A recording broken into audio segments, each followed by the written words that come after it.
The contractor who was renovating my daughter's house showed up at my door. "Ma'am, I need to show you something I found during the demolition." With a trembling voice, he added, "Please, promise me you won't tell your daughter anything. Don't forget to subscribe to the channel and comment where you're watching from." The October afternoon carried that peculiar golden light that makes everything in Pennsylvania look like a painted postcard. I was arranging chrysanthemums in my kitchen window box when I heard the truck pull into my driveway. Not just any truck. I recognized the logo on the side from my daughter Bethany's house renovation. Morrison & Sons Contracting. The same crew that had been gutting and rebuilding her new home for the past 3 months. I wasn't expecting anyone. Through the window, I watched a man in his 50s climb out, work boots scuffing against the gravel. He held something wrapped in a canvas cloth against his chest like it might explode. His face wore an expression I'd seen before, many years ago, when our neighbor came to tell me they'd found our dog hit by a car on Route 30. That peculiar mixture of dread and reluctance. My hands stilled on the copper watering can. "Mrs. Patterson?" he called from the porch before I could reach the door. "That's right." I wiped my hands on my gardening apron, studying him through the screen. "You're from the Morrison crew, aren't you? Is everything all right with Bethany's renovation?" "Ma'am, I'm Dale Morrison. I need to show you something." He shifted his weight, the bundle in his arms crackling softly. "Something we found sealed inside the walls during demolition. The police need to see this, but I wanted you to know first." The police. Those 2 words changed the temperature of the afternoon. I pushed open the screen door, and he stepped into my living room with the careful gait of someone tracking mud into a church. He'd removed his boots on the porch without being asked. A respectful man, despite whatever burden he carried. "Would you like to sit down?" I gestured toward the sofa, but he shook his head. "I think you might want to be sitting, ma'am." "May I?" He indicated the coffee table. I lowered myself into my armchair, the one Gerald bought me for our 40th anniversary, 3 years before the cancer took him. My heart performed an irregular dance against my ribs, but I kept my voice steady. "Show me." Dale unwrapped the canvas with deliberate care, like he was diffusing something dangerous. What emerged made my breath catch. Jewelry. Not costume pieces, but the real thing. The kind that catches light and throws it back with authority. A diamond tennis bracelet. Pearl earrings with gold posts. Several rings, including what appeared to be an engagement set with a substantial center stone. And a watch. A woman's gold watch with a delicate band and a face no larger than a quarter. "We found these sealed inside a cavity in the master bedroom wall," Dale said quietly. "Behind the original plaster, inside the framing. Someone put them there deliberately, then sealed the wall back up. Professional work, too. We wouldn't have found them except we're taking the house down to studs." My fingers trembled as I reached for the watch. The gold was warm, as if it had been resting against skin rather than trapped in darkness for years. I turned it over. The engraving on the back stopped my heart. "To VM, all my love, always. RK." "Do you know who VM might be?" Dale asked, watching my face. I did. Or rather, I was beginning to understand something that made my stomach turn to ice. "Victoria," I whispered. "Victoria Marlowe. That was her maiden name." "You knew her?" "I knew of her." I set the watch down carefully, as if it might burn me. "She was my son-in-law's first wife, Ryan Kirkwood. They were married for 2 years before she disappeared." The word hung in the air like smoke. Dale's expression confirmed he'd already made the connection. "That's what I was afraid of. Mrs. Patterson, when exactly did she disappear?" 5 years ago this October. It was... I paused, calculating, my mind sorting through memories I'd deliberately kept at arm's length. October 2019, right before Halloween. I remember because the police searched the neighborhood while children were trick-or-treating. And your daughter's house, the one we're renovating, was Ryan's house. He bought it with Victoria when they married. After she disappeared, he lived there alone for 3 years before he met Bethany. They married last year, and just this summer, Bethany said she wanted to renovate. Fresh start, she called it. Make the house truly theirs. Fresh start. The phrase took on a sickening new dimension. Dale pulled out his phone. Mrs. Patterson, I need to call the police now. But I wanted you to hear this first because your daughter lives with this man. And these jewels didn't walk into that wall by themselves. Wait. I held up a hand, my mind racing through implications like a chess player seeing 10 moves ahead. Ryan told everyone Victoria left him. He said she'd been unhappy, that she took her car one morning and never came back. The police investigated, but found no evidence of foul play. Her bank account showed activity for weeks after, cash withdrawals from ATMs in different states. They concluded she'd left voluntarily. Did they ever find her? No, but the investigation closed after 6 months. Missing person, presumed voluntary disappearance. Dale's jaw tightened. These items are worth significant money, ma'am. That diamond bracelet alone is probably 5 figures. If she left voluntarily, why would she leave these behind? And why would they be sealed inside a wall? The question I'd been avoiding crystallized into certainty. Someone put them there. Someone who had access to that house, who knew how to open walls and seal them again, who wanted these items hidden where they'd never be found. Someone who might have wanted Victoria herself to disappear. There's something else, Dale said, reaching into his shirt pocket. He pulled out a piece of paper, unfolding it carefully. We found this tucked inside the watch band. It's been there a while. The ink's faded, but you can still read it. He handed me the paper.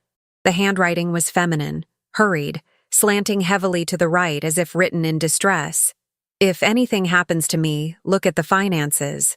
R is hiding something. I found papers in his office, accounts I never knew existed. He gets angry when I ask questions. I'm scared. I should have listened to Mom. My vision blurred at the edges. I read it twice, then a third time, each word embedding itself in my memory like a brand. Mrs. Patterson, are you all right? I wasn't all right. I was 64 years old, a widow, a retired school teacher who'd spent 40 years shaping young minds and staying out of trouble. I'd raised 3 children, buried a husband, navigated cancer scares and financial pressures, and all the ordinary catastrophes of an ordinary life. But nothing had prepared me for this, because this note, these jewels, this terrible secret sealed inside walls, they weren't abstract. They involved my youngest daughter, my sweet Bethany, who'd always been too trusting, who'd married Ryan Kirkwood after a whirlwind romance that I'd privately thought moved too fast. The same Ryan who'd hosted a housewarming party just 1 month ago, smiling and gracious, shaking hands and accepting congratulations on the renovation. The same house where his first wife's jewelry had been hidden inside the walls. The same first wife who'd written that she was scared. Ma'am? Dale's voice cut through my spiraling thoughts. Should I call the police now? I looked at the jewels spread across my coffee table, glinting in the afternoon light. I looked at the note with its desperate warning. I thought about Bethany, 32 years old and desperately in love, who'd just sunk her inheritance from Gerald into renovating that house. Yes, I said finally. But Dale, I need you to do something else first. He waited. I need you to tell me exactly where in that house you found these items. Which wall, which room, what the condition of the cavity was. Everything you remember. His eyes narrowed slightly, recognition dawning. You're going to look into this yourself. My daughter is living with a man whose first wife disappeared under suspicious circumstances. These jewels prove someone hid Victoria's belongings in a place they thought would never be discovered. That note suggests Ryan was hiding financial secrets, that Victoria was frightened enough to write down her concerns. I met his gaze steadily. The police will investigate, yes. But they investigated 5 years ago too, and they found nothing. Meanwhile, my daughter sleeps next to this man every night. Mrs. Patterson, if Ryan Kirkwood did something to his first wife, then I need to know before the police tip him off that these items have been found. I need to understand what happened, and I need to make sure Bethany is safe. I stood, my decision made. Make your call to the police, but give me the information first. Please. Dale studied me for a long moment. Then he nodded slowly. Master bedroom, north wall, between the second and third studs from the corner. The cavity was behind the original plaster. You could see where someone had cut through, placed the items inside a metal box, then patched and replastered. Professional job, like I said. Had to be someone who knew construction or paid someone who did. Ryan's an architect, I said quietly. He designs commercial buildings. Then he'd know exactly how to hide something inside a wall. Dale pulled out his phone again. I'll call the police now. But Mrs. Patterson, be careful.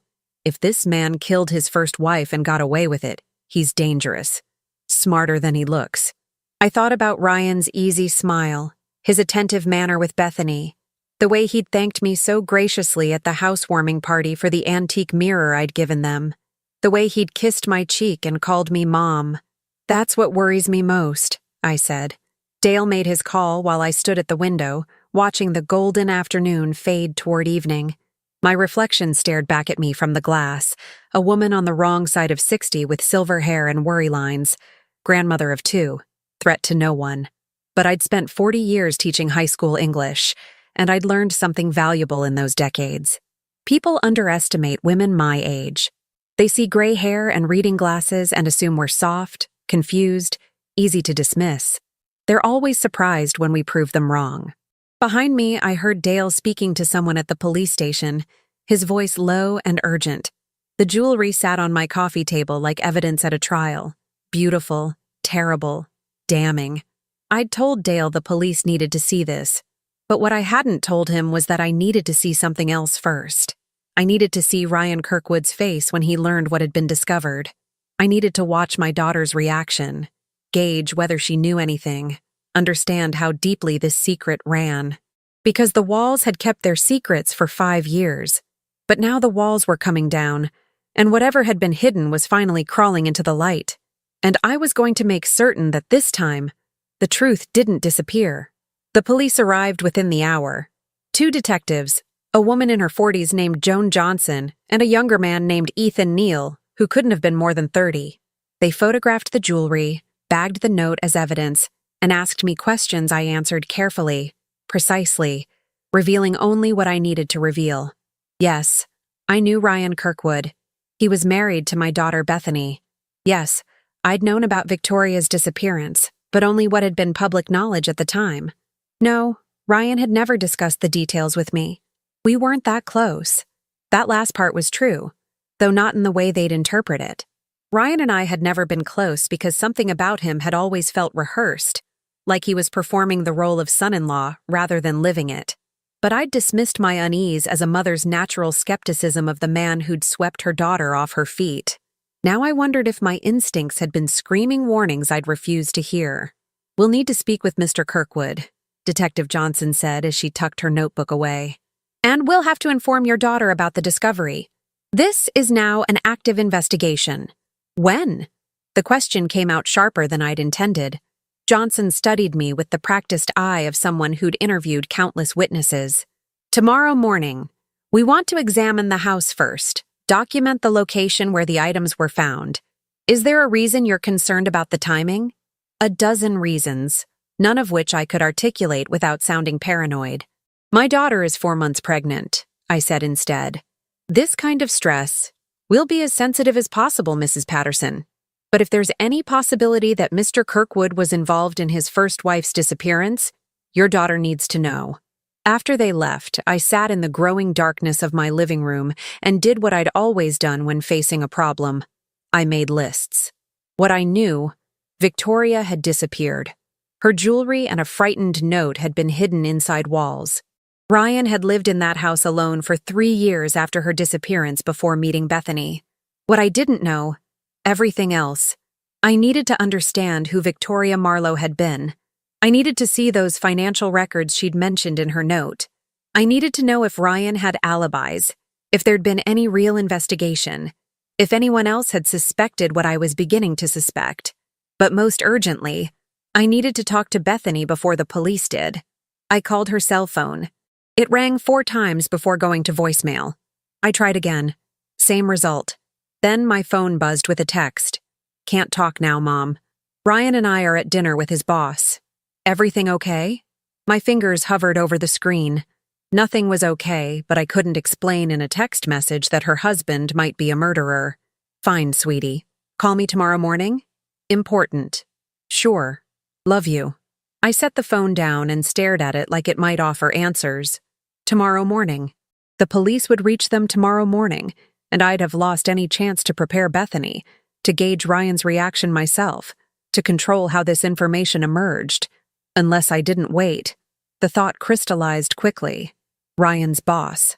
That meant they were at a restaurant, public, safe. It meant Ryan's car would be in a parking lot somewhere, and Ryan himself would be occupied for at least another hour. And I still had the spare key to their house, the one Bethany had given me 3 months ago when the renovation started, in case of emergencies. This qualified as an emergency. I was in my car before I could second-guess myself, driving through the October darkness toward the house that held secrets in its walls. The renovation was nearly complete. Dale's crew had been in the final stages, finishing drywall and trim work. But the house wouldn't be sealed yet, wouldn't have all its locks changed. I could get inside. I could look around.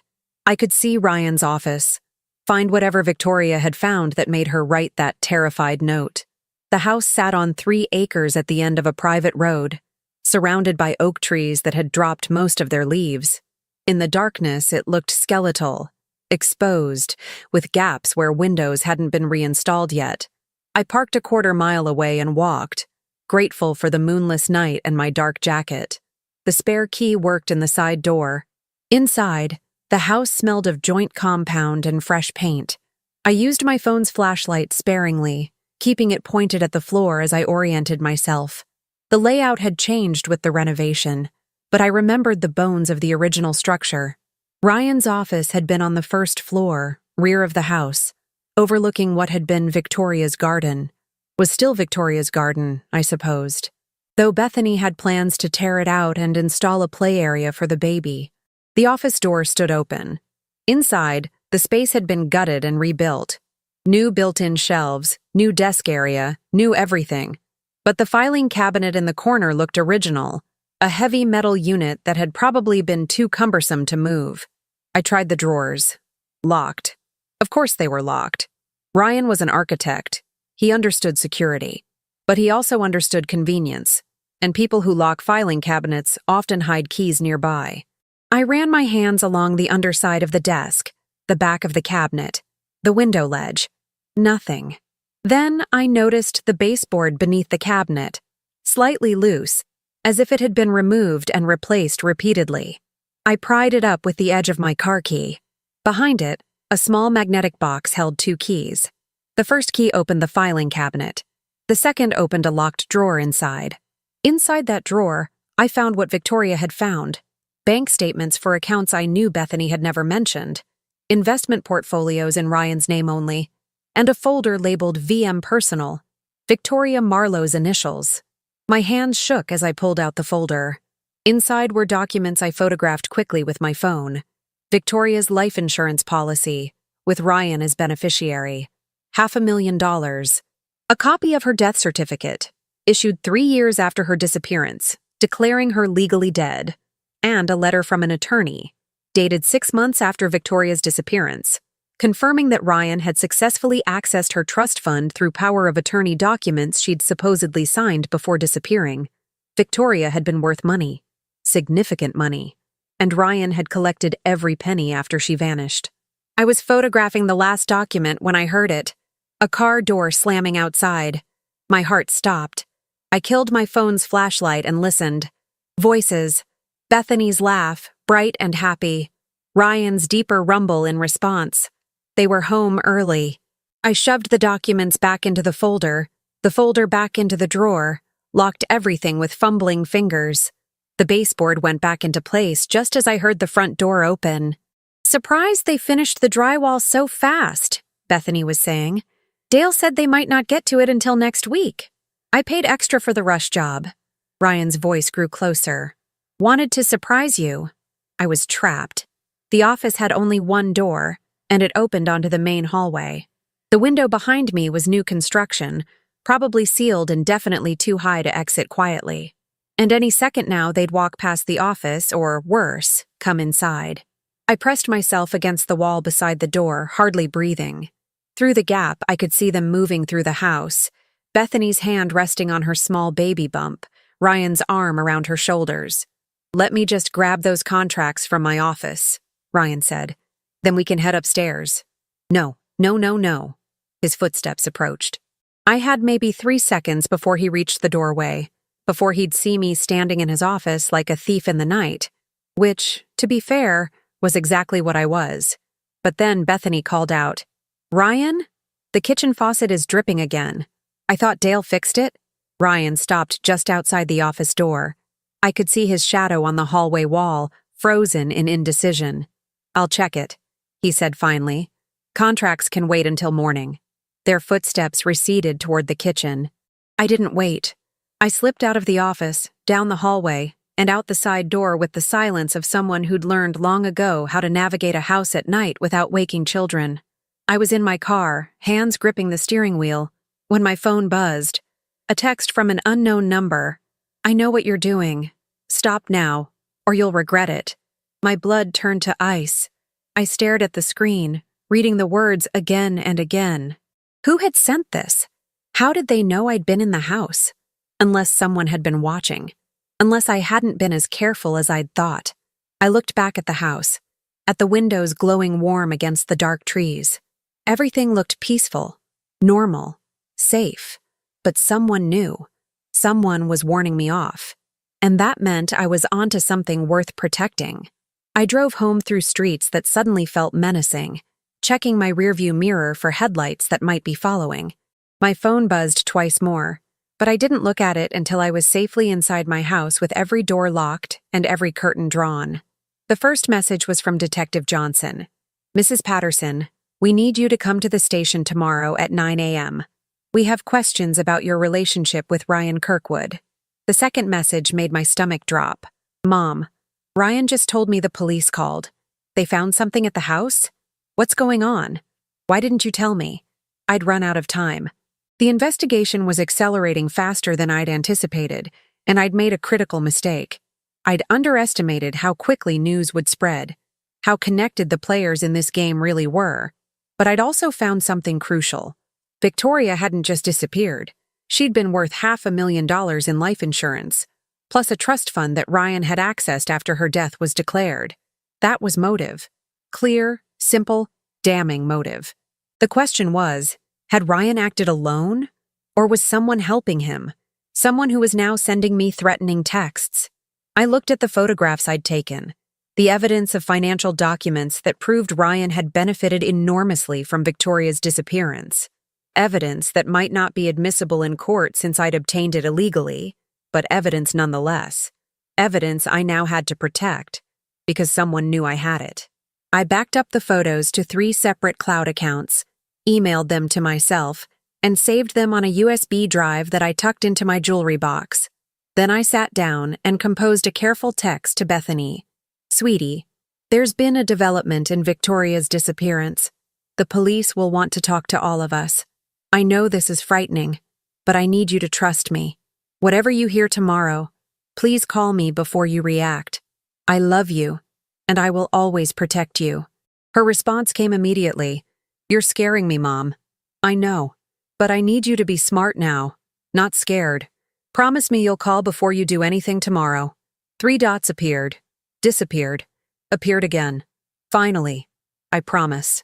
I set the phone down and looked at my hands. They were still shaking, but not from fear anymore. From anger. Because somewhere in this equation was a woman named Victoria Marlowe, who'd been frightened enough to write a warning, who'd hidden that warning with her jewelry, who'd known something was wrong but hadn't escaped in time. A woman who'd disappeared, whose money had vanished with her, whose jewelry had been sealed inside walls by someone who never expected them to be found.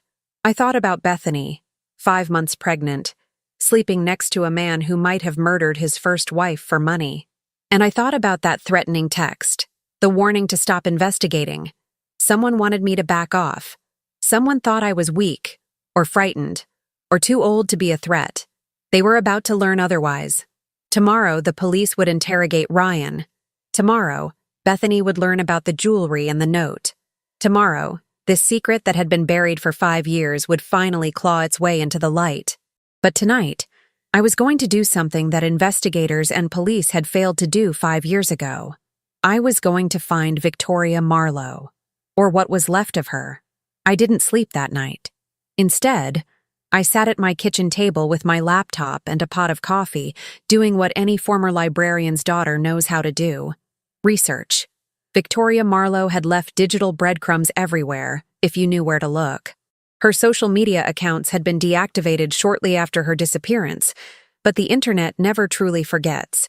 Cached pages showed a woman who loved gardening, who posted photos of heirloom roses and antique furniture. A woman who'd worked as an interior designer before her marriage. A woman who'd stopped posting 3 weeks before she vanished. The last post I found, dated September 28, 2019, was a photo of her garden at sunset. The caption read, "Sometimes the most beautiful things are the hardest to leave behind." Had she known? Had she been planning to run? I dug deeper, finding Victoria's mother's obituary from 2018. Margaret Marlowe, survived by one daughter. No other family listed. Victoria had been alone in the world except for Ryan. Isolated, vulnerable, exactly the kind of victim predators choose. By 4 a.m, I'd compiled a timeline. Victoria and Ryan married in June 2017. Her mother died in March 2018, leaving Victoria a substantial trust fund. Victoria's social media showed increasing anxiety over the following months. Fewer posts, more cryptic messages. Then silence in late September 2019. Official disappearance reported October 7, 2019. And Ryan had filed the life insurance claim in October 2022. Exactly 3 years later, the minimum waiting period to declare someone legally dead. The pattern was damning, but patterns weren't proof. At 8:30 a.m., I was showered, dressed in my most respectable navy suit, and preparing to leave for the police station when Bethany's car screeched into my driveway. She burst through my door without knocking, her face blotchy with tears. "Mom, what is happening? The police just left our house. They questioned Ryan for 2 hours. They asked about Victoria's jewelry, about money, about whether I knew he'd collected her life insurance. They treated him like a criminal." I guided her to the sofa, my heart aching at her distress. "Bethany, sweetheart, I need you to listen. Ryan said you called the police. He said Dale Morrison came to you first, and you could have called us, but you went straight to the authorities." Her voice cracked. "Why would you do that? Why would you try to hurt Ryan?" The accusation stung, but I kept my voice calm. "I didn't try to hurt anyone. I tried to protect you." "Bethany, those jewels were sealed inside walls. Ryan explained that. Victoria left them behind when she ran away. He found them years later and didn't know what to do with them, so he put them in the wall cavity during some repairs. He was going to figure it out eventually, but then he met me, and he forgot they were there." The explanation was smooth, practiced, exactly what a guilty man would prepare. And the note? The one where Victoria wrote she was frightened? Bethany's face hardened. Victoria was unstable. Ryan told me she struggled with paranoia, that she accused him of things that weren't true. That note proves she wasn't thinking clearly. Or it proves she had good reason to be scared. I reached for Bethany's hand, but she pulled away. "Honey, listen to me. Ryan collected $500,000 in life insurance after Victoria was declared dead. He accessed her trust fund. He benefited enormously from her disappearance. So what? That doesn't make him a murderer. Lots of people have life insurance. And the trust fund. Victoria gave him power of attorney before she left. The police verified all of this 5 years ago. Did they verify the timing? Did they question why Victoria would give Ryan power of attorney and then disappear 3 weeks later?" Bethany stood abruptly. "I can't believe this. My own mother, trying to destroy my marriage, trying to turn me against my husband when I'm pregnant with his child." Her hand went protectively to her belly. "Ryan warned me this might happen. He said people would try to make him look guilty because they never accepted that Victoria left voluntarily." My blood ran cold. "Ryan warned you? When?"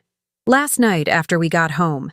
He said he had a feeling the renovation might uncover things from his past that people might not understand." Bethany's eyes were hard now, defensive. "He was right. You don't understand him, Mom. You never gave him a chance." The pieces fell into place with sickening clarity. Ryan hadn't been surprised by the jewelry discovery. He'd been prepared for it, had already crafted his narrative. had already started positioning himself as the victim of false accusations. He'd been ahead of me from the beginning. "Bethany, please." "No." She moved toward the door. "I came here hoping you'd tell me this was all a misunderstanding, that you were trying to help, but you're not. You're trying to sabotage my life because you can't stand that I'm happy. That's not true. Ryan said you've been jealous ever since we got engaged, that you never recovered from losing Dad, and you can't handle seeing me move on with my life." She yanked the door open. "Well, I'm done apologizing for being happy, Mom. I'm done letting you control everything." "Bethany, wait."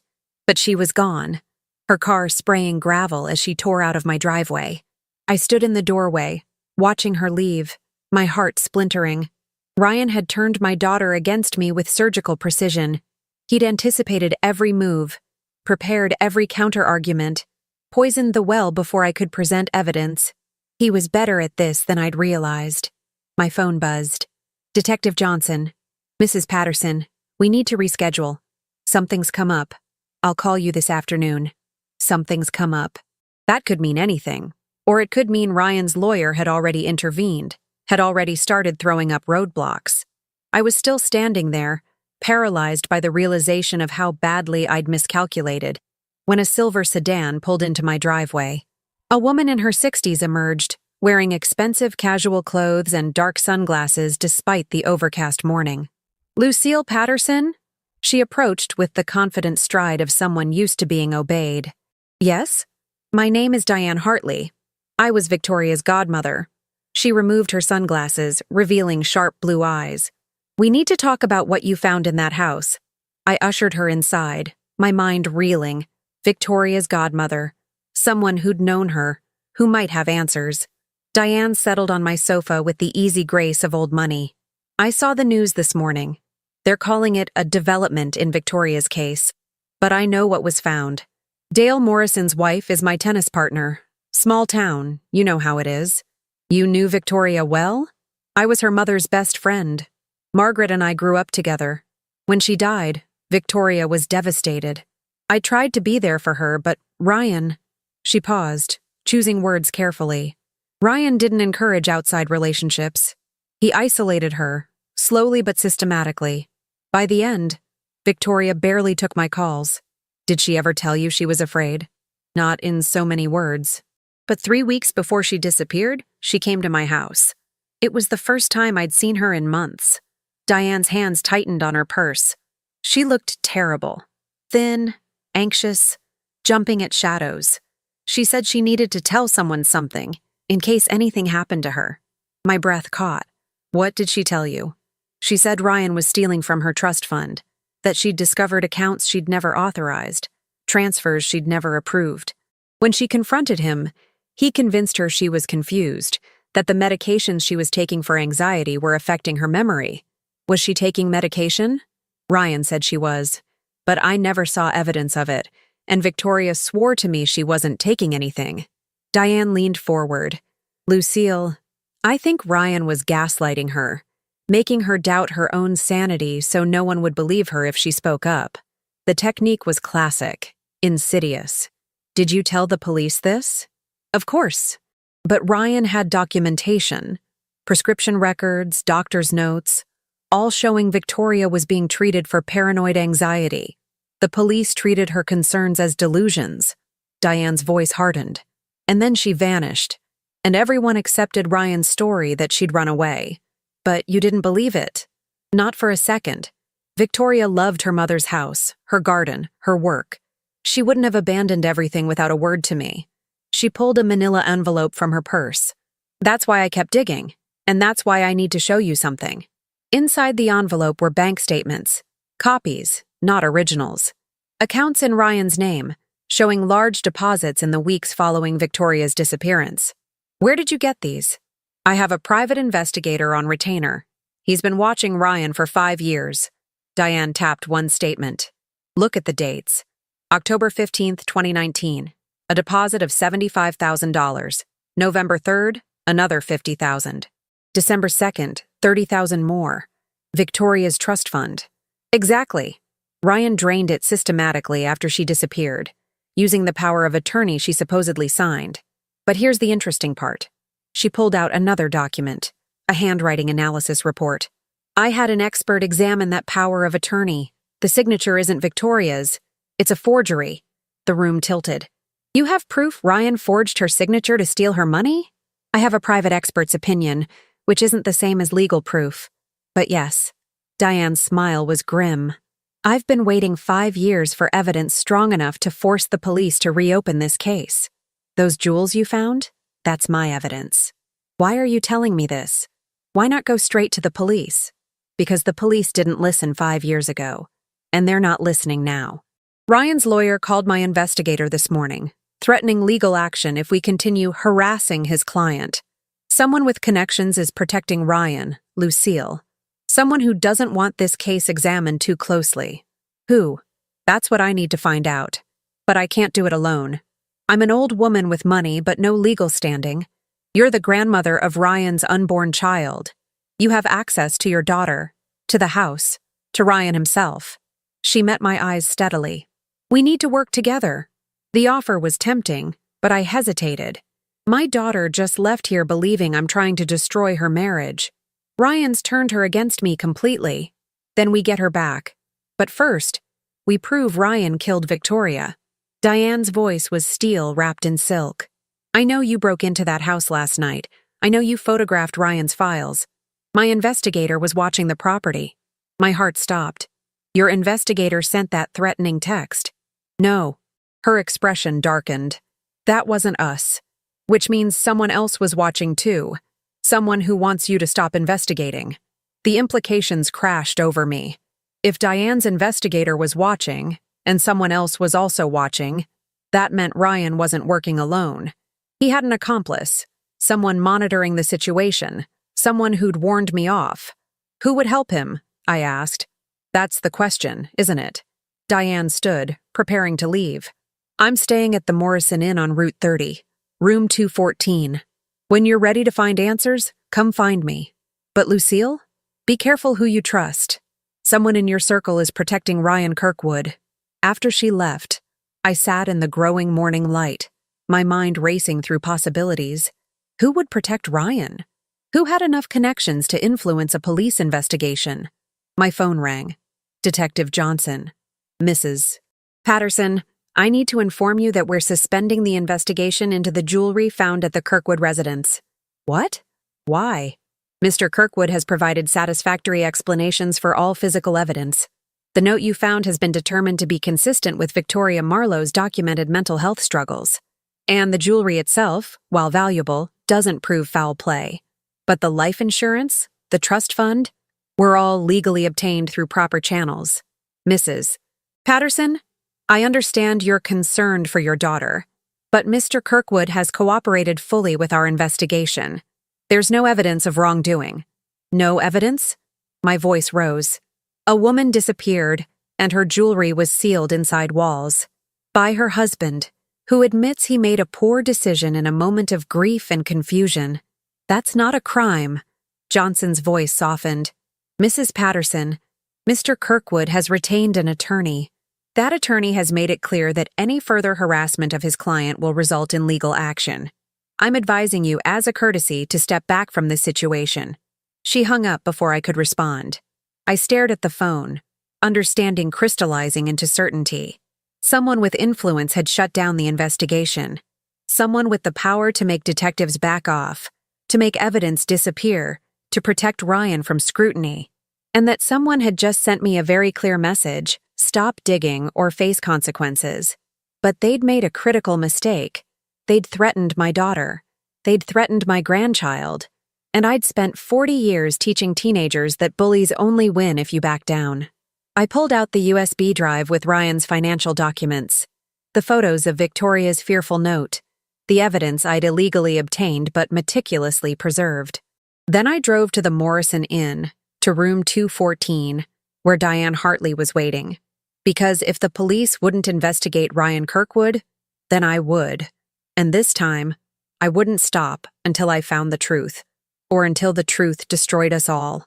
Diane's hotel room looked like a war room. Papers covered every surface. Bank statements, phone records, property documents, photographs of Ryan with dates and locations meticulously noted. A corkboard leaned against the wall, covered in a spider web of connections drawn in red marker. "I've been building this case for 5 years," Diane said, handing me a cup of coffee. "The police might have given up, but I never did." I studied the corkboard. At the center was a photograph of Victoria, vibrant, smiling, alive. Around her radiated connections, Ryan, various bank accounts, property holdings, and names I didn't recognize. One name appeared repeatedly, circled in red: James Cartwright. "Who is he?" I asked, pointing. Diane's expression darkened. "Ryan's college roommate and current business partner. They run an architectural firm together, Kirkwood and Cartwright Design. James also happens to be the nephew of Judge Harold Cartwright, who sits on the county superior court." The pieces fell into place. That's who's protecting Ryan. The judge. Not directly, that would be too obvious. But James has connections, and those connections have kept Ryan insulated from serious scrutiny. She pulled out another document. "Look at this. 3 months after Victoria disappeared, Ryan and James purchased a commercial property together. A warehouse in the industrial district purchased with cash. How much cash? $250,000. Ryan's contribution came from Victoria's trust fund." I stared at the property deed. "Have you checked this warehouse?" "My investigator tried. The property is registered to a shell company, technically legal but impenetrable without a warrant. And we can't get a warrant without probable cause, which we can't establish because the investigation is closed." She smiled without humor. "Circular logic, courtesy of judicial influence. What do you think is in that warehouse?" "Nothing, probably. By now, any evidence would be long gone. But 5 years ago?" Diane's eyes were hard. 5 years ago, it would have been the perfect place to dispose of evidence. Or a body. The word hung between us like a blade. We'd been dancing around it, but Diane had finally said it plainly. Victoria was dead. Not missing, not disappeared. Dead. "We need to connect Ryan directly to that property at the time of Victoria's disappearance," I said, thinking aloud. "Phone records, credit card statements, something that places him there." "Already tried. Ryan's phone records from October 2019 are unavailable due to a system error at the carrier. His credit card statements show nothing unusual. He was careful." She tapped another photo on the board. "But James wasn't as careful. Look at this." She handed me a grainy photograph of a silver SUV parked outside the warehouse. The date stamp read October 8th, 2019, 1 day after Victoria was reported missing. "James's vehicle," Diane confirmed. "My investigator photographed it by chance while surveilling the property. We didn't know its significance until later. Can you prove James was there that night?" His Easy Pass records show he drove through the toll booth 3 miles from that warehouse at 10:15 p.m., took the exit that leads directly there, then returned through the same toll booth at 1:30 a.m. 3 hours. Plenty of time to help dispose of a body. "Why would James help Ryan?" I asked. "What's his motive?" "Money, probably, or loyalty. They've been friends since college. Maybe James owed Ryan something. Or maybe Ryan has leverage over him." Diane pulled out yet another document, a police report. James Cartwright was arrested for DUI in 2018. The charges were dropped mysteriously. No explanation in the public record. Ryan made it go away. That's my theory. Ryan has architectural connections throughout the county. He designs government buildings, courthouses, police stations. He has relationships with officials at every level. It wouldn't be hard for him to pull strings for his best friend. I felt sick. We weren't just dealing with a murderer. We were dealing with someone embedded in the power structure, someone with allies and resources and the ability to make problems disappear, someone who'd already demonstrated he could turn my own daughter against me. "What's our next move?" I asked. Diane studied me for a long moment. The honest answer? I don't know. Every avenue I've pursued has hit a wall. That's why I need you, Lucille. You have access I don't have. Your family. Bethany won't talk to me. She thinks I'm trying to ruin her life. Then we go around her. We find evidence so compelling that even Ryan's connections can't make it disappear. She pulled out a key, old brass, worn smooth. This was Victoria's house key. I kept it after she disappeared. The house is your daughter's now, but legally it was Victoria's first. Her will left everything to Ryan, but the will itself is suspicious. Victoria told me she'd never made one. Another forgery? Possibly. But without the original document to examine, we can't prove it. Diane pressed the key into my palm. The renovation is nearly complete, but there are still areas of that house that haven't been touched. Original floorboards, basement walls, the crawl space. Places where someone might have hidden something 5 years ago, thinking it would never be found. You want me to search the house again? I want you to find what Victoria was really afraid of. That note mentioned financial papers, specific documents she'd found. Ryan's office was the obvious place to hide them, but Victoria was smart. If she knew she was in danger, she might have hidden copies somewhere else. The logic was sound, but the risk was enormous. If Ryan catches me, he won't. According to my investigator, Ryan has meetings in Pittsburgh tomorrow all day. Bethany mentioned it on her social media this morning. She's upset about being left alone while pregnant. Diane's smile was sharp. Women overshare when they're emotional. It's useful. I looked at the key in my hand, weighing the decision. Breaking into the house again would be illegal, dangerous, potentially disastrous for my relationship with Bethany if I was caught. But a woman was dead. My grandchild was growing in the womb of a woman married to a probable murderer. And the authorities who should have been protecting us were instead protecting him. I'll do it, I said. But I need something from you first. Name it. Insurance. If something happens to me, if Ryan figures out what we're doing, I need to know this evidence won't disappear. I pulled out my USB drive. This has photos of Ryan's financial documents, copies of Victoria's note, everything I've found. I need you to keep it safe, and if anything happens to me, you take it to the media. Not the police, the media. Make it too public to bury. Diane took the drive, understanding in her eyes. You're putting yourself at risk. I've been at risk since Dale Morrison knocked on my door. At least now I'm choosing to fight back. We spent the next 2 hours planning. Diane's investigator, a former police detective named Marcus Wells, provided detailed layouts of the house, notes on which areas had been renovated and which remained original. He also provided something else, a small recording device, no bigger than a button. If you get into trouble, press this, Marcus said, demonstrating. It'll send an alert directly to my phone with your GPS location. I'll be parked 2 blocks away the entire time you're inside. What if Ryan comes home early? I asked. Then you run. Don't confront, don't explain. Just get out. His expression was grave. Mrs. Patterson, this man has likely killed before. If he suspects you're a threat, he won't hesitate. The warning should have frightened me more than it did, but I kept thinking about Victoria's note, about the fear in those handwritten words. I kept thinking about Bethany, 5 months pregnant, believing she was safe. I drove home in the afternoon, my mind already planning tomorrow's search. But when I pulled into my driveway, I found a silver Lexus parked in front of my house. James Cartwright sat on my porch swing, looking entirely too comfortable. He stood as I approached, extending a hand I didn't take. Mrs. Patterson, I hope you don't mind the visit. I'm James Cartwright, Ryan's business partner. I know who you are. I kept my voice cold. What do you want? To talk, that's all. May I come inside? When I didn't respond, he continued smoothly. I understand you've been asking questions about Victoria's disappearance. Ryan's very upset about it.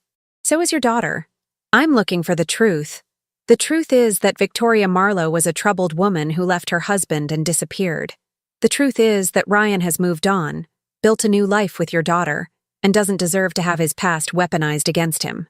James's smile never reached his eyes. The truth is that you're causing unnecessary pain for everyone involved. Someone sealed Victoria's jewelry inside walls. Someone forged her signature on legal documents. Someone drained her trust fund after she conveniently disappeared. I met his gaze steadily. If that's not worth investigating, then we have very different definitions of truth. His expression hardened. Be very careful, Mrs. Patterson. Slander is a serious accusation. Ryan has already spoken with his attorney about potential legal action. Let him sue me. Discovery should be interesting. You don't understand what you're dealing with. James stepped closer, and I caught the scent of expensive cologne mixed with something sharper. Threat. Ryan has friends in this county. Important friends. Friends who don't appreciate elderly women making baseless accusations that could damage reputations. Is that a threat? It's advice, from someone who'd hate to see a nice woman like you get hurt. He pulled a business card from his pocket, setting it on the porch railing.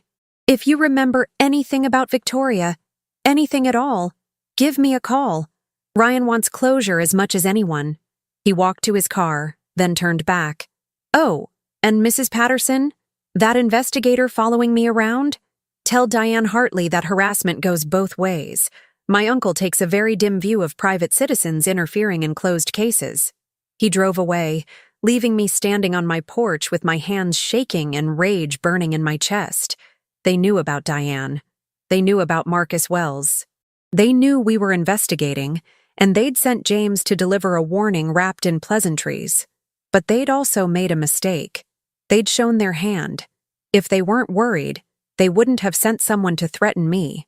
If they had nothing to hide, they wouldn't have needed to invoke judicial connections and legal threats. They were scared, which meant we were getting close to something they desperately wanted to keep buried. I called Diane immediately. James Cartwright just left my house. He knows about your investigator. He mentioned his uncle, the judge. Damnation! Diane's voice was tight. They're escalating. That means tomorrow is even more critical. We need to find evidence before they figure out our next move. There's something else, I said, remembering James's exact words. He said, if you remember anything about Victoria, not if you find anything. Remember. Why would he phrase it that way? Silence on the line. Then, because he thinks you already know something. Or he thinks Victoria told you something before she died. But I never met Victoria. He doesn't know that. Ryan might have told James that Victoria had contacted you, or that you two had met. It's a fishing expedition. He's trying to figure out what you know. Or, I said slowly, he's trying to figure out if Victoria left any evidence with someone outside the house. Someone Ryan didn't know about. Someone like you. The implication crystallized. What if Victoria had tried to reach out for help? What if she'd sent documents or evidence to someone she thought she could trust? Diane, I need you to check something. Did Victoria ever try to contact me? Letters, emails, anything from September or early October 2019? I'll have Marcus look into it. But Lucille, if Victoria did reach out to you, then Ryan has been worried about it for 5 years. And that's why he warned Bethany about me. That's why he's trying to isolate me from my own daughter. The pieces fell into place with horrible clarity. He's been playing defense this whole time, waiting to see if I had evidence Victoria sent me. Which means tomorrow, when you search that house, you need to look for any indication that Victoria tried to make contact with anyone outside her immediate circle. Letters she might have written but never sent. Addresses, phone numbers, anything. After we hung up, I sat in my living room as evening darkened into night, thinking about Victoria Marlowe, a woman who'd been isolated, gaslit, stolen from, and ultimately silenced. A woman who'd tried to protect herself by writing a warning, by hiding her jewelry, by reaching out for help that never came. A woman who'd died alone, at the hands of someone who'd vowed to love her. My phone buzzed with a text from an unknown number. Last warning. Stop now, or your daughter learns what kind of mother breaks into her home and invents lies about her husband. We have security footage. One word to Bethany and you lose her forever. They'd been recording. They had proof of my break-in, and they were threatening to use it to destroy my relationship with Bethany completely. I stared at the text, understanding the position I was in. If I backed off, Ryan got away with murder. If I continued, I might lose my daughter forever. But there was a third option. I could finish this. Tonight, before Ryan got back from Pittsburgh, before they could move against me, before they could prepare any more defenses, I could end this game by finding the truth and exposing it so completely that no amount of judicial influence could bury it. I grabbed my keys and my phone, checking the time. 9:15 p.m. Ryan wouldn't be back until tomorrow afternoon. Bethany had posted 3 hours ago about having an early night. She'd be asleep. The house would be empty. and I was done being careful. I called Marcus Wells from my car. I'm going to the house now, tonight. I need you there. Mrs. Patterson, that's not the plan. Plans change. They have security footage of my last visit. They're threatening to show Bethany. If I wait until tomorrow, they'll use it to destroy any credibility I have left. I pulled onto the road, hands steady on the wheel. I'm finishing this tonight. Then I'm coming with you.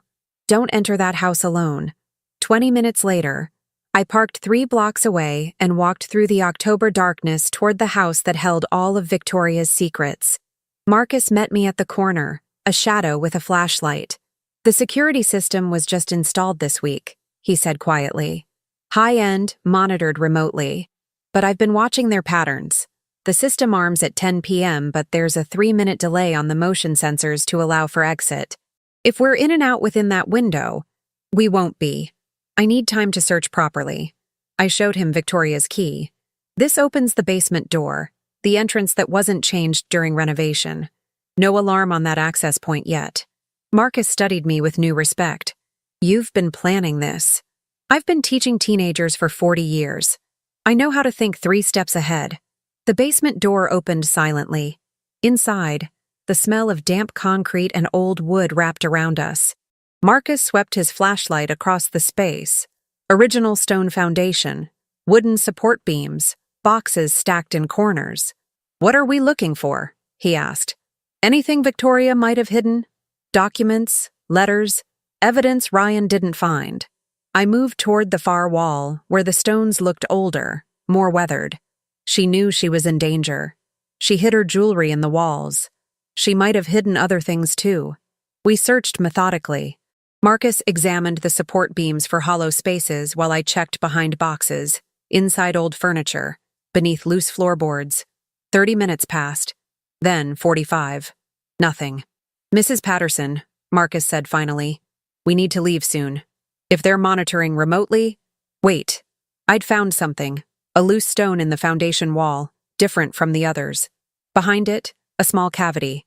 And inside that cavity, wrapped in plastic, a journal. Victoria's journal. My hands shook as I pulled it out. The last entry was dated October 6, 2019, one day before she was reported missing. He knows I found the accounts. He knows I've been documenting everything. Tonight at dinner, he watched me like I was a problem to solve. I've hidden copies of everything. The forged POA, the wire transfers, the shell companies. If I disappear, someone needs to know the truth.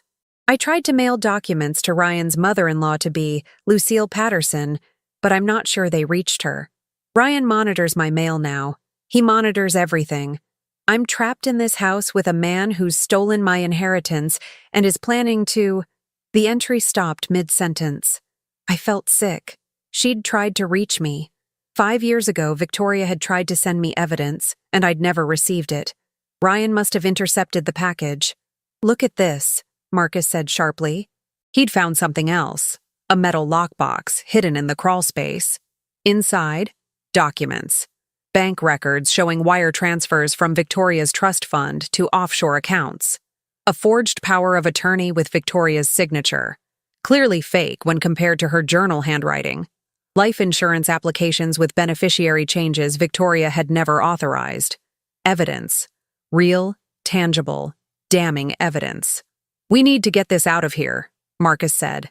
Now. But I'd seen something else in the journal. An entry from 3 days before Victoria's death. Ryan's meeting with James tonight. I heard them through the office door. James said, "The warehouse is ready." Ready for what? I'm so scared. If anything happens to me, look at the warehouse at 1847 Industrial Drive. Whatever they're planning, that's where... The address. Victoria had found the warehouse address. Marcus, we need to... The basement door at the top of the stairs opened, flooding the space with light. Bethany stood silhouetted in the doorway. Mom? Her voice was small, confused. What are you doing here?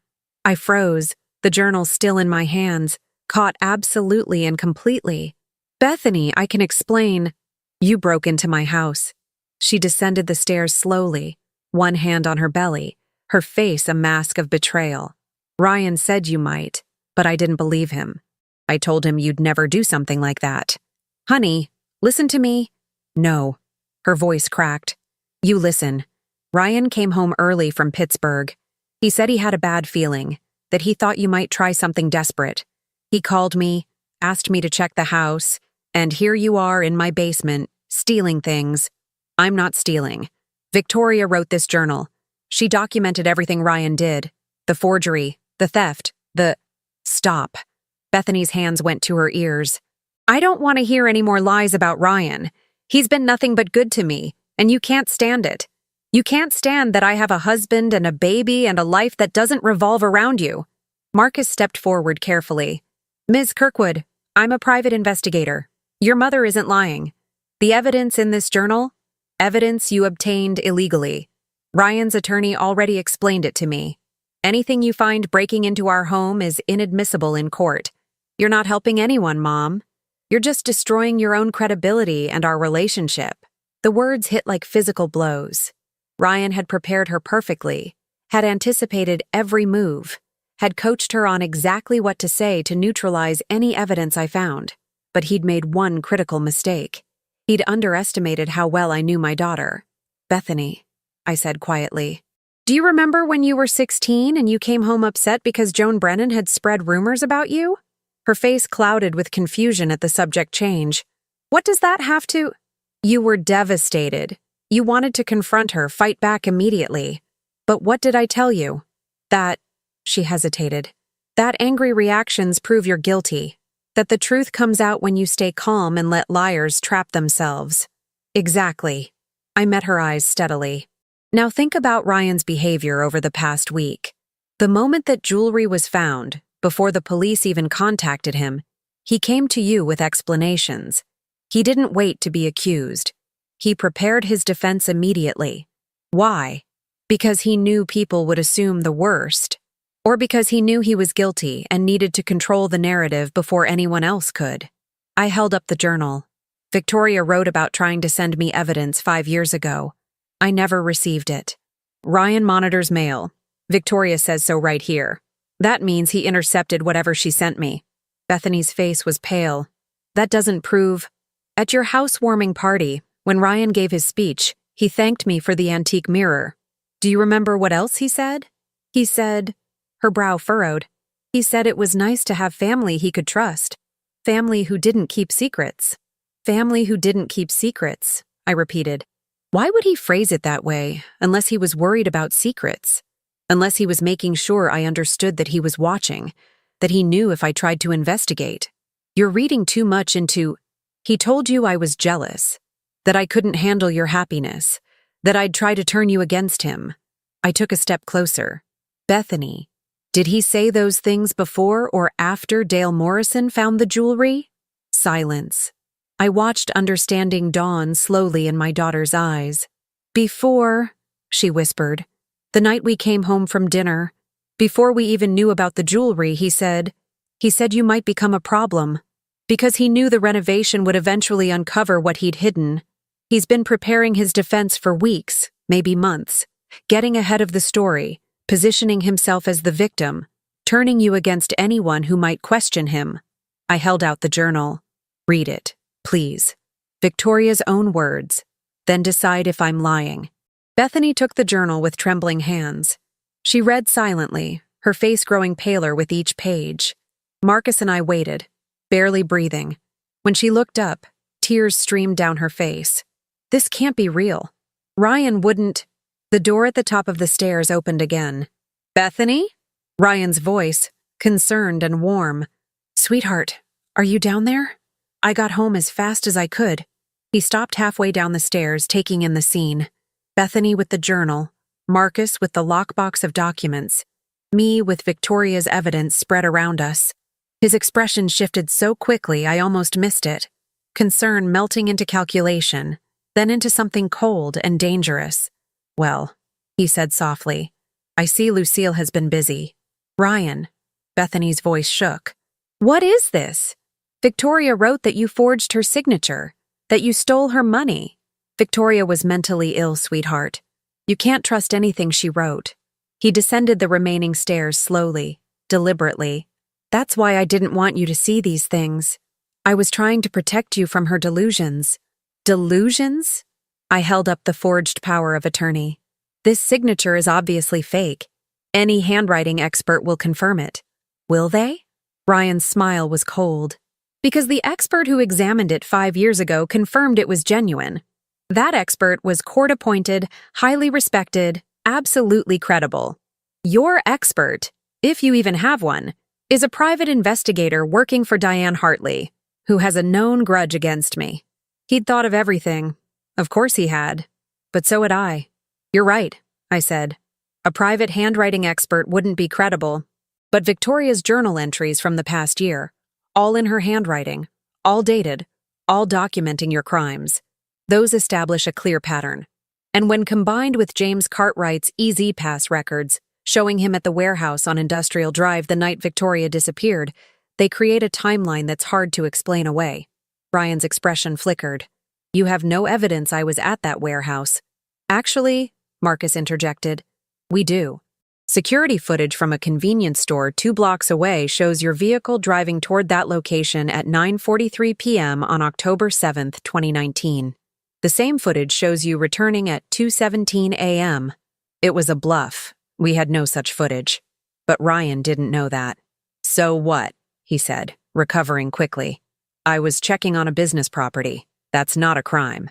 It is when the property was purchased with money you stole from your wife using forged documents, I said. It is when your business partner spent 3 hours at that property the same night your wife disappeared. It is when phone records, which we've now obtained, show 17 calls between you and James between 10 p.m. and 1 a.m. that night. Another bluff. We didn't have phone records yet, but the look on Ryan's face told me we'd hit close to the truth. This is harassment, he said tightly. You broke into my home. You're making wild accusations. We found the security footage you were going to use against my mother, Bethany said suddenly. We all turned to look at her. She held up her phone. You told me about it tonight, showed me where it was stored. Said you were keeping it as insurance in case Mom got too aggressive with her accusations. Bethany, I deleted it. Her voice was steady now, stronger. All of it. Cloud back up too. Before I came down here, I deleted everything. Ryan's face went white. You had no right. I had every right. It's my house too. My system. My password. She looked at her mother. You were right, Mom. About everything. The way he prepared his story before being accused. The way he isolated me from you. The way he explained away every single piece of evidence before I could think about it critically. She turned back to Ryan. You've been manipulating me from the start. That's not true. Baby, you know me. I know Victoria knew you, and she was terrified. Bethany's hand went to her belly. What were you going to do, Ryan? Were you going to steal from me too, eventually? Or was I just insurance, a new wife to prove you'd moved on, to make people stop asking questions about the first one? The mask dropped completely. Ryan's expression turned to ice. You have no idea what you're talking about. Victoria was bleeding me dry, demanding accounting for every penny while living off her mother's money. She was going to divorce me, take everything. So you killed her, I said quietly. I didn't kill anyone. But his voice lacked conviction now. She left. She ran away because she was paranoid and unstable. Then where is she? Bethany's voice cracked. If she ran away, where has she been for 5 years? Why didn't she take her jewelry, her documents, her journal? Why did you seal everything inside walls? I was protecting her privacy. You were hiding evidence. Bethany's voice rose. Stop lying to me. Stop treating me like I'm stupid. Ryan's jaw clenched. For a moment, I thought he might lunge at her, might do something violent and irreversible. Marcus stepped protectively closer to Bethany, his hand moving to his phone. But Ryan was smarter than that. He'd always been smarter than that. Fine, he said coldly. Believe whatever you want. But without admissible evidence, without a body, without any proof beyond the ravings of a mentally ill woman and the conspiracy theories of a bitter old woman, you have nothing. The police investigated me 5 years ago and found nothing. They investigated again this week and found nothing. Because there's nothing to find. There's the warehouse, I said. An empty building I purchased legally with legitimate funds. There's James Cartwright's testimony. He'll never testify against me. We're partners, friends, brothers. Ryan smiled without warmth. You can't touch me, Lucille. You never could. I've been 10 steps ahead of you from the beginning. Actually, I said quietly, you've been right where I wanted you.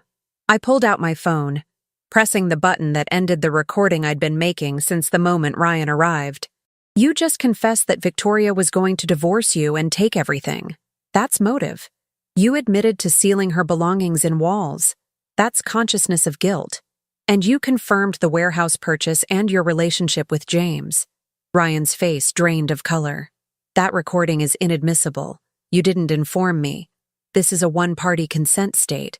I only need my own consent to record a conversation I'm part of. I smiled tightly. I taught civics for 20 years, Ryan. I know the law. It won't hold up. Maybe not in criminal court, but in the court of public opinion.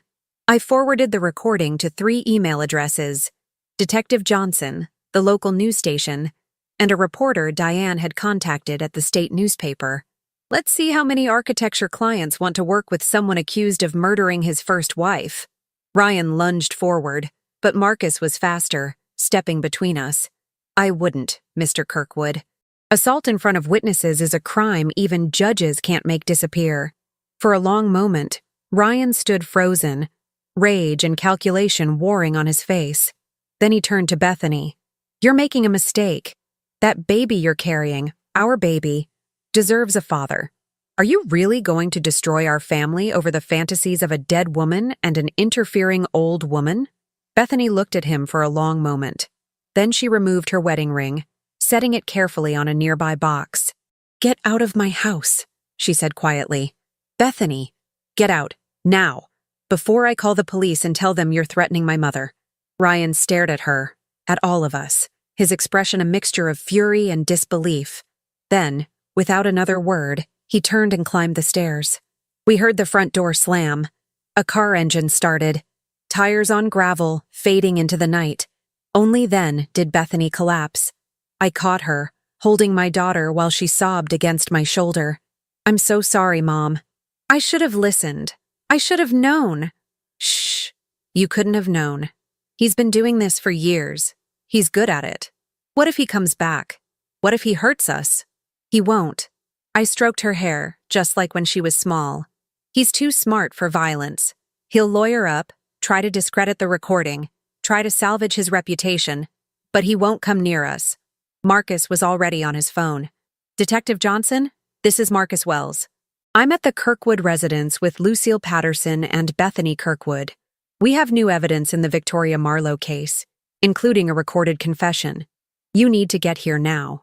I held my daughter, feeling her tears soak into my shirt, and thought about Victoria, about a woman who'd tried to save herself, who'd documented everything, who'd reached out for help that came 5 years too late, but it had come. Finally, after all this time, the truth had come crawling out of the walls where Ryan had tried to bury it, and now, everyone would know what he'd done. 3 weeks later, I sat in Detective Johnson's office, watching her review the final report. The autumn sun slanted through the blinds, casting bars of light across the pages that documented 5 years of deception, theft, and ultimately, murder. The warehouse, Johnson said finally, closing the folder. We found traces of luminol-positive material in the concrete floor. Someone tried to clean it thoroughly, but you can never get everything. DNA tests confirmed it was Victoria Marlowe's blood. I'd expected it, but the confirmation still hit hard. How much? Enough to indicate significant trauma. Combined with Ryan's recorded admission of motive, James Cartwright's easied pass records, the forged documents, and Victoria's journal documenting her fear. Johnson leaned back in her chair. The DA is confident we can make a case. Ryan Kirkwood and James Cartwright have both been charged with first-degree murder and conspiracy. Will they convict? That's for a jury to decide. But between you and me? Yes. James is already negotiating a plea deal. He's willing to testify that Ryan killed Victoria in their shared office after an argument about the money, and that he helped dispose of the body at the warehouse. Johnson studied me with something like respect. You did good work, Mrs. Patterson. Better than we did 5 years ago. I had motivation you didn't have. My daughter's safety. Still, a lot of people would have backed down when threatened. You pushed through. She pulled out another document. There's one more thing. We executed a search warrant on Ryan's safety deposit box. Found this. It was a letter, sealed in an evidence bag. The address read, Lucille Patterson, 847 Maple Street, Harrisburg, PA. The postmark was dated October 5th, 2019, 2 days before Victoria disappeared. Ryan intercepted it before it reached you, Johnson explained. Never opened it, just kept it as insurance. I think he was worried about what Victoria might have said, whether she'd implicated him in writing. With gloved hands, Johnson opened the envelope and pulled out the letter inside. She handed it to me. The handwriting was Victoria's. I recognized it from the journal. Dear Mrs. Patterson, you don't know me, but I hope this letter reaches you. My name is Victoria Kirkwood, and I'm married to Ryan Kirkwood, who I understand has been seeing your daughter Bethany. I need you to know something important. Ryan is not who he pretends to be. He's been stealing from me systematically for the past year, using forged documents to access my trust fund. When I confronted him, he told me I was imagining things, that my anxiety medication was affecting my memory. But I'm not taking any medication. Ryan just tells people I am, so they won't believe me when I try to tell the truth. I'm writing to you because I'm frightened. Ryan has become cold, calculating. He watches me constantly. He monitors my phone, my email, my movements. I feel like a prisoner in my own home. I've documented everything. The forged signatures, the wire transfers, the lies. I've hidden copies in places he'll never find. If something happens to me, please look for the truth. Please don't let him do to your daughter what he's done to me. I know this sounds paranoid. I know you have no reason to believe me. But please, if you care about Bethany's future, investigate Ryan before it's too late. He's dangerous, and he's very good at hiding it. I pray this letter reaches you. Sincerely, Victoria Marlowe Kirkwood. I read it twice, 3 times, tears blurring the words. Victoria had tried to warn me. She'd reached out, attempted to protect Bethany, tried to save herself by alerting someone outside Ryan's circle of control, and Ryan had made sure I never received it. If I'd gotten this letter, I whispered, if I'd known, you might have investigated then, or you might have dismissed it as the ravings of a jealous ex-wife. Ryan was very good at discrediting Victoria. Johnson took the letter back gently. You can't blame yourself for not receiving a letter you never knew existed. But I did blame myself for not seeing through Ryan sooner, for not trusting my instincts when they whispered warnings about his too smooth charm, for not protecting my daughter better. How is Bethany? Johnson asked, as if reading my thoughts. Struggling. The pregnancy is hard enough without all this. She's moved back in with me temporarily until the baby comes. I managed a weak smile. She's angry at Ryan, at herself for being fooled, at the whole situation. But she's strong. She'll get through this. And you? I thought about the question. 3 weeks ago, I'd been a widow living alone, my life quiet and predictable. Now I was a key witness in a murder case. My daughter was pregnant and divorcing a murderer, and I'd become something I never expected. An investigator who'd solved a crime the police had given up on. I'm tired, I said honestly, but I'm also relieved. Victoria can finally rest, and Bethany and the baby are safe. That was what mattered most. 2 months later, on a crisp December morning, I stood in the house that had started everything. The house where Victoria's jewelry had been sealed in walls, where her journal had been hidden in the basement, where the truth had finally clawed its way into the light. Bethany had decided to keep the house. I'd questioned the decision initially, worried that the memories would be too painful, but she'd been adamant. This was Victoria's home, she'd said. She loved this place. She shouldn't be erased just because Ryan tried to bury her memory along with her body. So we'd finished the renovation together, mother and daughter, slowly transforming the house from a crime scene into a home. We'd torn out Ryan's office entirely, replacing it with a nursery. We'd restored Victoria's garden, planting winter roses that would bloom in the spring. We'd hung photos on the walls, not of Ryan, but of family, of hope, of new beginnings. And in the living room, we'd placed a small memorial, Victoria's photograph, restored and framed with a simple inscription. She tried to save herself. She succeeded in saving others.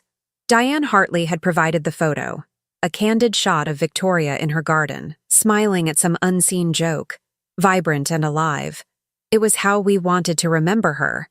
"Mom," Bethany called from the nursery. "Can you help me with this crib?" I found her struggling with the assembly instructions, her belly now prominently round at 7 months.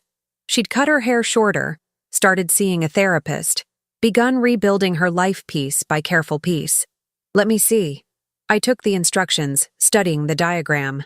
"This piece goes here, I think." We worked in comfortable silence for a while, the kind of silence that only comes when words aren't necessary, the kind my husband Gerald and I used to share.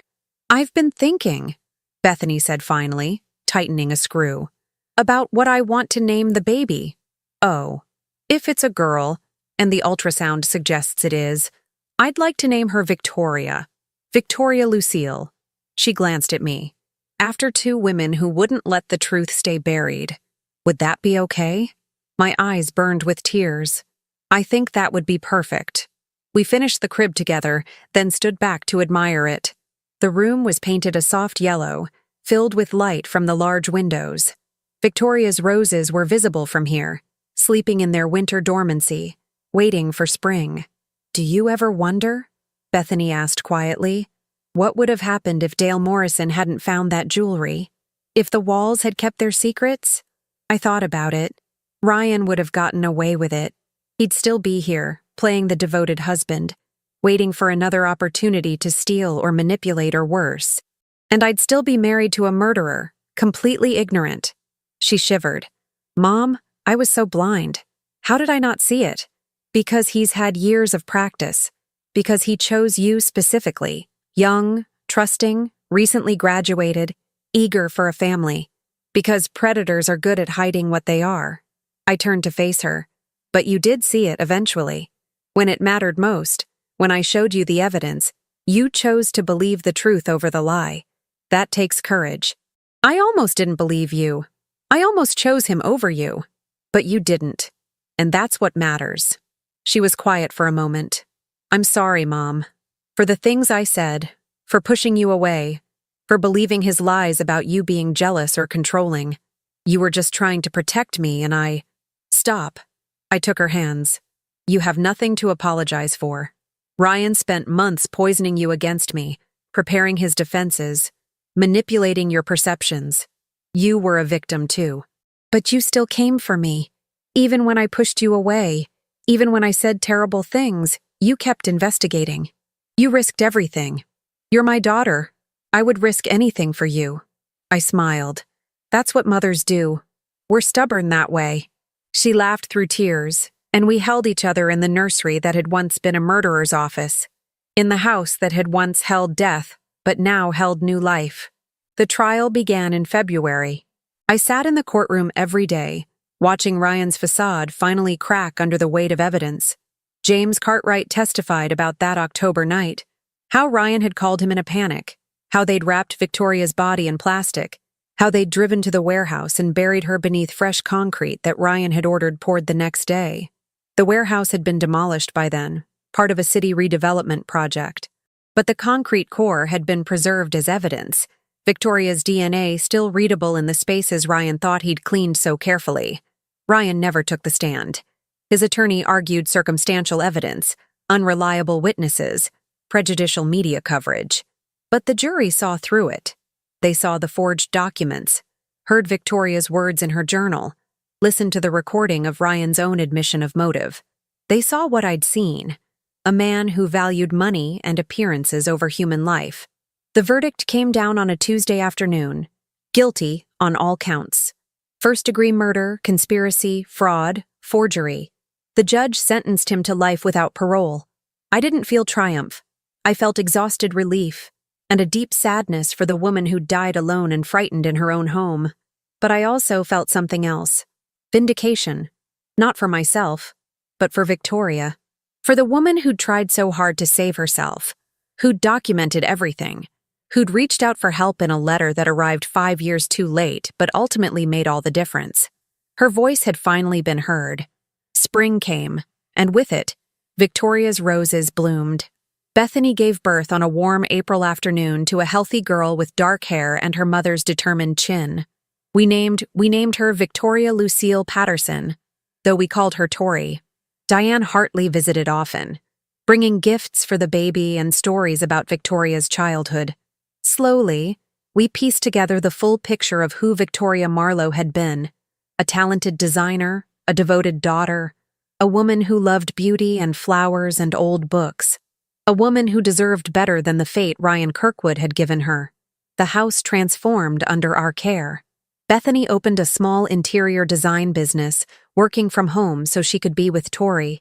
I helped with childcare, grateful for the noise and chaos of a baby in my life again. And sometimes, in the quiet moments, I'd stand in Victoria's garden and think about the walls that had kept secrets for so long, about how truth, no matter how deeply buried, always finds a way to surface, about how an old woman's stubborn determination and a dead woman's desperate documentation had finally brought justice. One evening, as summer approached, Bethany found me in the garden. Tori slept against her shoulder, peaceful and perfect. "What are you thinking about?" Bethany asked. "About how different things could have been. If Dale had never found that jewelry. If I'd backed down when they threatened me. If you hadn't believed me in the end. But you didn't back down. That's what matters." She shifted Tori gently. "You know what I realized? All my life, I thought being smart meant being young, being quick, being aggressive. I never understood that real intelligence is patience. It's watching, learning, waiting for the right moment to act. It's also knowing when you're outmatched and finding help," I added, thinking of Diane and Marcus. "I couldn't have done this alone. But you did it. A 64-year-old retired teacher took down a murderer who'd fooled everyone for 5 years. She smiled. "You're kind of a legend, Mom. Detective Johnson says they're using your investigation as a case study in persistence. I'm too old to be a legend. I'm just a mother who refused to let her daughter marry a killer. You're more than that. You're proof that age doesn't mean weakness. That experience and wisdom can be weapons, too." She looked at the house, at the garden, at the setting sun. This house was supposed to be Ryan's monument to getting away with murder. Instead, it became evidence of his crime and a home for his victim's legacy. That's poetic justice. She was right. The walls that had hidden Victoria's jewelry, her journal, her desperate attempt to save herself, those same walls now protected her namesake. The house that had been a tomb had become a cradle. "Victoria would be happy," I said softly. "Knowing her story saved you and Tori. Knowing she wasn't forgotten. She'll never be forgotten. Not while we're here to remember her." We stood together in the fading light. 3 generations of women in a garden that had witnessed death and now celebrated life. The roses Victoria had planted years ago bloomed around us, their perfume sweet in the evening air. I thought about the journey that had brought us here, from Dale Morrison's knock on my door to a courtroom verdict to this quiet moment of peace.